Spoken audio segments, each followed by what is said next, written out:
lo sai che non puoi amare lei. Prova a sentirti libero e corri anche se non vedi più dove vai. Chi sarai senza lei, perderai l'equilibrio di te. Credici, non ti vuole più. Se scavi un po' dentro di te ci trovi quello che ora sei. Non sarà l'unica storia in cui ti sentirai vissuto dopo aver perso tutto, ma tu dove vai? Chi sarai? Senza lei perderai l'equilibrio di te. Se chiudi ancora gli occhi e non fa male, se tiri il suo battito è istinto naturale e poi ricominciare la tua vita. I ricordi non danno ancora schiavità.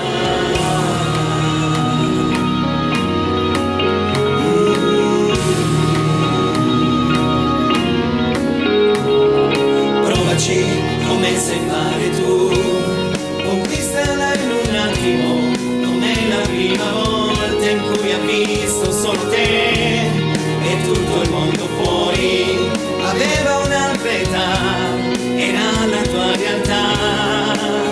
Dove vai? Chi sarai? Senza lei perderai l'equilibrio di te e tutto ti ricorderà ormai.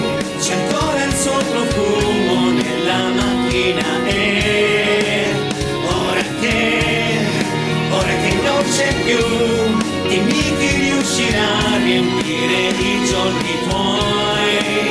Dove vai?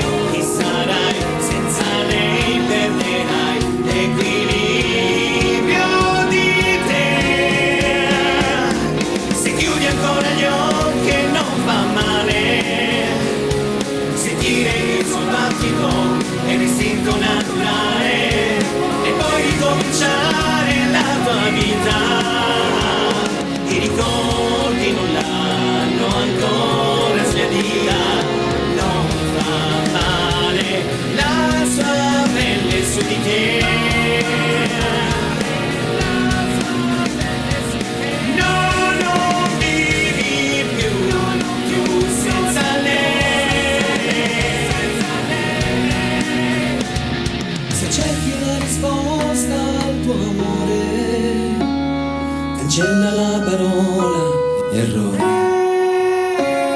Se chiudi ancora gli occhi e non va male, sentire il suo battito è l'istinto naturale.